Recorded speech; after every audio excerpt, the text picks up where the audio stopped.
Never before offer national హైవేపై ఆకర్షణీయమైన commercial plots గజం కేవలం 5,999 రూపాయలకే. నల్గొండలో ఒక కేసు, అది కూడా మైనర్ అమ్మాయి మీద చేసినటువంటి కేసులో కయ్యూమ్ అనే వ్యక్తికి ఈ రోజే జడ్జి ఏకంగా 51 సంవత్సరాల శిక్ష విధించారు. అసలు అన్ని రోజులు శిక్ష విధించొచ్చా, విధిస్తే ఎలాంటి కండిషన్స్ అప్లై అవుతాయి, ఇవన్నీ కూడా మనం ఇప్పుడు జై భారత్ పార్టీ వ్యవస్థాపక అధ్యక్షులు అలాగే ఐపీఎస్ ఆఫీసరు మాజీ సిబిఐ జేడి లక్ష్మీనారాయణ గారిని అడిగి అన్ని వివరాలు తెలుసుకుందాం. సార్ నమస్తే అండి. నమస్తే నిరుపమ గారు. సార్, ఒక కేసులో ఇప్పుడు నల్గొండలో గతంలో 21లో జరిగినటువంటి కేసు సార్, ఇది 2021లో. ఆ కేసులో ఈరోజు తుది తీర్పు వచ్చింది. సో ఆ కేసులో ఏంటంటే 51 సంవత్సరాలు వేశారు, 20 ఏళ్ళేమో అత్యాచారం కింద వేసినటువంటి శిక్ష ఆ కేసుకి. తర్వాత ఇంకొక 20 ఏళ్ళేమో పోక్సో కేసు కింద వేసినటువంటి శిక్ష. మరో 10 ఏళ్ళు ఎస్సీ ఎస్టీ అట్రాసిటివ్ కేసు కింద వేసినటువంటి శిక్ష. ఇంకొక సంవత్సరం 506 అంటే బాలికని బెదిరించినటువంటి దాన్ని, మొత్తం కలిపి 51 సంవత్సరాలు వేశారు సార్. ఇన్ని సంవత్సరాల శిక్షని ఎట్లా అమలు చేస్తారు, అసలు ఏ రకంగా ఉంటుంది సార్? అన్ని సంవత్సరాలు వేస్తారా? అసలు ఫస్ట్ టైం వింటున్నాం 51 సంవత్సరాలని. మీరు ఒకసారి ఇంతకు ముందు ఐపీఎస్ గానీ ఇప్పుడున్న ఐపీసీ ఇండియన్ పీనల్ కోడ్ గానీ ఇప్పుడున్న బిఎన్ఎస్ భారతీయ నాగరిక సంహిత చూసుకుంటే అనేక నేరాలు అందులో నిర్వచనం ఇవ్వబడ్డాయి.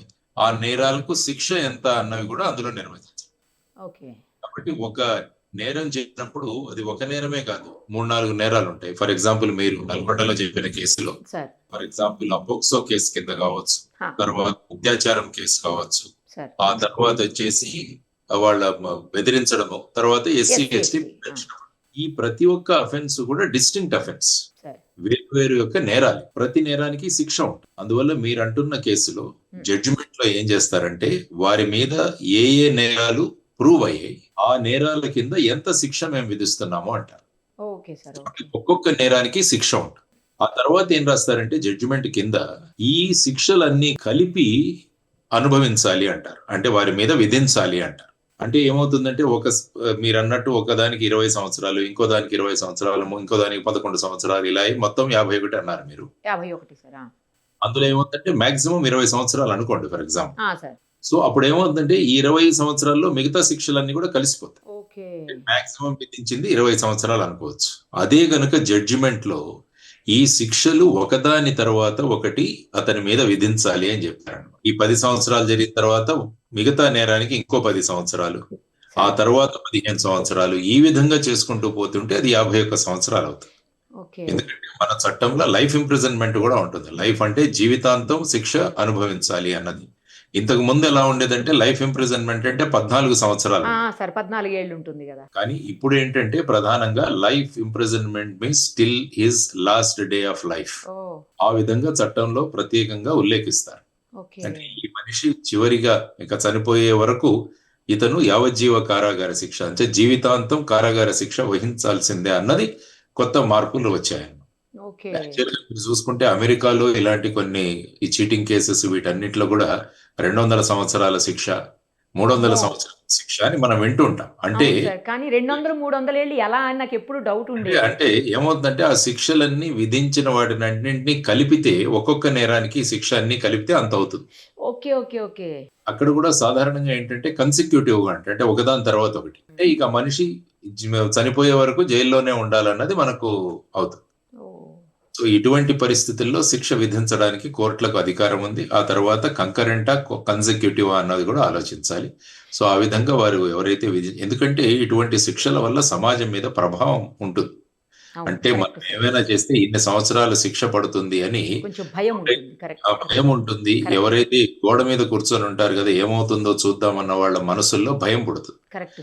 ఇటువంటి నేరాలు మనం చేయకూడదు అన్న వాళ్ళు ఒక గుణపాఠం నేర్చుకుంటారు అనమాట. సో ఇవన్నీ కూడా ఇటువంటి హీనియస్ క్రైమ్స్ లో ఇటువంటి శిక్షలు ఉండాలి. ఎందుకంటే మీరు అదే మిడిల్ ఈస్ట్ కంట్రీస్ లో చూసుకుంటే, అరేబియన్ కంట్రీస్ లో, అరబ్ కంట్రీస్ లో చూసుకుంటే అక్కడ పనిష్మెంట్లు ఇంకా దారుణంగా ఉంటాయి. అక్కడ ఏంటంటే I for I, hand for hand, life for life, ఇలాంటివన్నీ ఉంటాయి. తర్వాత వాళ్ళని బహిరంగంగా శిక్షించడం, రాళ్లతో కొట్టి చంపడం, ఇలాంటి శిక్షలు కూడా అక్కడ ఉన్నాయి. ఎందుకంటే బహిరంగంగా ఉరి తీయడం, ఇప్పుడు ఎలా జరుగుతుంది ఉరి తీయడం అంటే మనకు జైలు తెలియదు అసలు. అవును సార్, జైలు లోపల అవుతుంది. జైల్లో జరుగుతుంది, ఆ తర్వాత స్టేట్మెంట్ వస్తుంది ఈ పలానా వ్యక్తిని ఉరి తీశారు అని చెప్పేసి. సార్ అంతే. అక్కడ ఏంటంటే దాని ప్రభావం సమాజం మీద పడడానికి వారు ఏం చేస్తారంటే బహిరంగంగా ఉరి శిక్ష విధించడం, బహిరంగంగా రాళ్లతో కొట్టి చంపడం, అలాంటివన్నీ కూడా అక్కడ విధిస్తుంటారు. ఎందుకంటే వాటి ప్రభావం వల్ల సమాజం ఒక గుణపాఠం నేర్చుకొని ఇలాంటివి చెయ్యాలి అన్న ఆలోచనలు వచ్చే వాళ్ళకి ఆలోచన కూడా రాకుండా ఉండాలన్న ధోరణి ఆ విధంగా చేయాల్సిన అవసరం ఉంది. ఇప్పుడు కూడా ఈ నీచమైన హేయమైన కేసులు జరిగినప్పుడు ప్రజలందరూ కూడా అదే కోరుకుంటుంటారు. Correct sir, correct. ఇటువంటి శిక్షలు కూడా మన దేశంలో ఉండాలి అన్నది. కానీ ఒక సైడ్ ఏమో ఇవన్నీ కూడా అనాగరికమైన శిక్షలు అని చాలా మంది అంటారు. కానీ నాగరికత కూడా అనాగరికత సైడ్ గా వెళుతున్న ఈ తరుణంలో ఇటువంటి శిక్షలు కూడా ఉండాలి అన్న అభిప్రాయం చాలా చోట్ల వ్యక్తం అవుతుంది. ఎందుకంటే కంట్రోల్ అవ్వట్లేదు ఇప్పుడు ఎక్కడ చూసినా కూడా. మొత్తం ఎక్కడ చూసినా కూడా రోజు ఎక్కడో ఒక చోట ఏదైనా నీచమైన హేయమైన కేసులు జరుగుతున్నాయి. అందులో ముఖ్యంగా ఈ 18 సంవత్సరాల కన్నా తక్కువ ఉన్న వయసులో ఉన్న వాళ్ళ ఇన్వాల్వ్మెంట్ చాలా ఎక్కువ అయిపోతుంది ఈ మధ్యలో. సో ఇటువంటి చర్యలు కానీ ఇటువంటి ఆలోచనలు కానీ నియంత్రించాలంటే శిక్షలు ఖచ్చితంగా పడాలి, శిక్షలు త్వరగా నిర్ణయించబడాలన్నది కూడా చాలా అవసరం.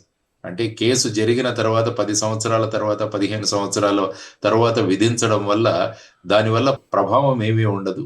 కాబట్టి ఈ కేసులన్నింటినీ కూడా త్వరగా పరిష్కరించి వాటిని శిక్షలు విధించగలిగితే అప్పుడు సమాజం మీద ప్రభావం ఉంటుందన్నది కూడా ఒక అభిప్రాయం వ్యక్తమవుతుంది. ఈ దిశగా ప్రభుత్వాలు ఆలోచించాలి, ఈ విధమైన చట్టాల్లో మార్పులు తీసుకురావాలి, ఇన్వెస్టిగేషన్ ఇంత టైంలో ముగించాలి, ట్రయల్ ఇంత టైంలో ముగించాలి.